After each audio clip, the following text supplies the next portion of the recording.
Hello everyone, Olin Giles here with Radical Truth. As most of you probably know by now, on March the 23rd, 2024, I had what was supposed to be a debate with Nadir Ahmed. It's very unfortunate that we just ended up talking past each other. It wasn't really a debate, but our topic was, is Jesus the God-man? And I wanted to make a few videos just to kind of take you through some of the content. I'm not here to attack Nadir, of course, as always. That's never my goal as an apologist or an evangelist. But I do want to expose some of the things that he has said. So I'm going to show you some of that content. I'm going to take you through this first video section here. And I want you to notice three things in this video. Number one, Nadir completely misrepresents my opening statements. He completely misrepresents what I said. And then secondly, he ignores the historical nature of our debate and really the historical data that I presented. And then lastly, after all of this, he makes this incredible historical claim about the Quran. So let's watch this first video and then I'll respond. Okay, thank you, Olin. And so the topic, is Jesus the God-man? It's going to be a very easy debate. Right from the very start, Olin tried to restrict what I could use as evidence.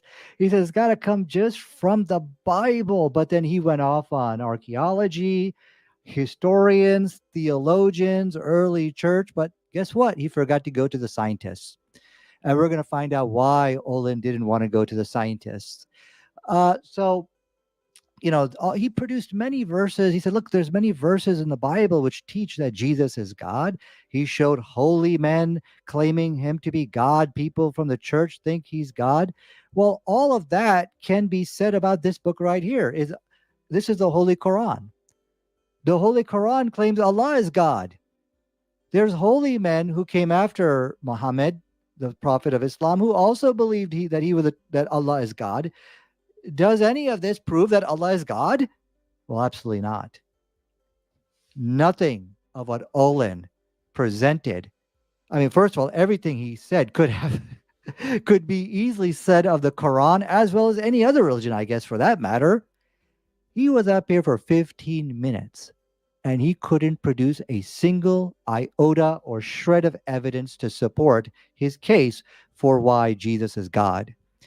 Unlike Islam, now if this was the topic, is Allah God, we'd be able to produce clear scientific, archaeological, and prophetic evidence proving that Allah is God. So, number one, as I said, he completely misrepresents my opening statements. I'm not sure if he simply wasn't listening to what I said or if he's intentionally trying to create confusion here. But regardless, just 25 seconds into his opening statements, he's the one who's confused. I did not say his response had to come just from the Bible. I'll post a link to the debate in the description box, and I challenge him or anyone else for that matter to show me where I made this statement. What I did say was he could refute me by one of two ways. Either he could prove that the Bible does not teach the hypostatic union, or the historical evidence does not support the Bible. So here again, just for the sake of clarity, he would need to demonstrate that my theology was wrong or that history could prove me wrong. That's the only two ways based on the nature of our debate question. Secondly, Nadir ignores the historical data of the question. He ignores this evidence that I presented. Is Jesus the God-man? This is a historical question. It's not a scientific question. John 1:18 comes to mind. It says, no man has seen God at any time. The only begotten God, who is in the bosom of the Father, he has explained him. Past completed action. Science can't tell us if this statement is true.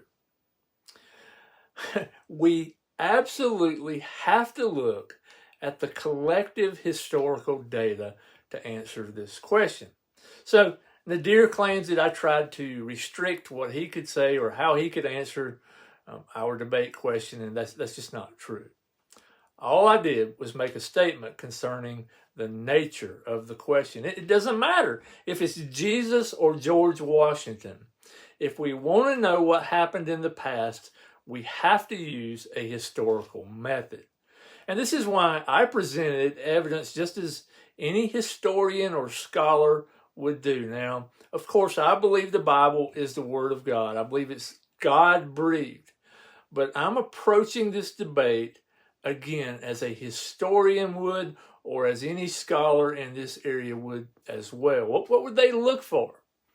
They would look for multiple independent sources, early testimony, eyewitness testimony, enemy attestation, archaeology, etc.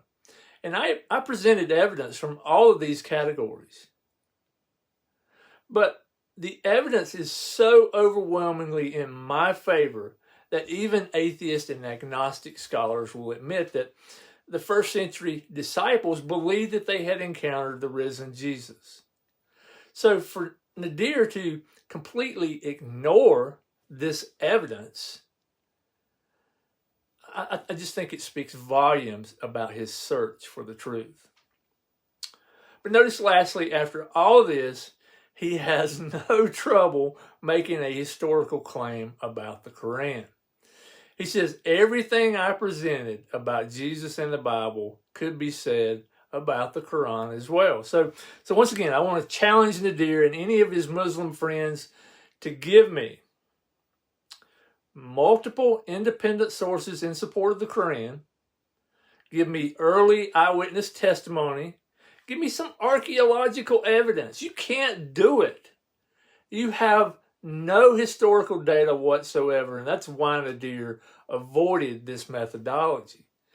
But the Quran and Nadir, they can't avoid making these historical claims. According to the standard Islamic narrative, Muhammad dies in 632 AD, and the Quran was compiled in 652. But how do we know this is true?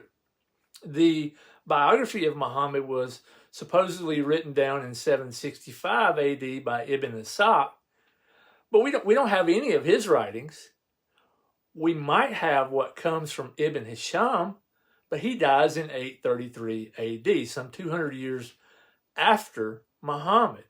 And the hadiths don't fare any better. Bukhari, the most authoritative tradition that Sunni Islam has, Bukhari is some 2,600 miles away from Mecca, and he dies in 870. Sahih Muslim, 875 AD is when he dies. So you don't have early eyewitness testimony for Muhammad, much less Jesus. And that's why, again, he avoided this historical methodology. And this is why he resorted to some ad hoc argument from epilepsy. So here's my last challenge. The debate topic was historical in nature. Nadir made historical claims, and even in the debate review that was hosted by Ministry to Muslims, he never dealt with any of this evidence. So, hello, Nadir, are you there? Are you listening? When are you going to respond and give me some of this historical evidence? Claims are not evidence. Claims are not facts. I want some evidence in support of what you have said in this debate. And I would love to interact with you further. I would love to take this debate to its next level. I love you and I care for you deeply, just as I do any other human being. So if you want to interact with me some more on this topic, I welcome that, but you're going to have to respond appropriately.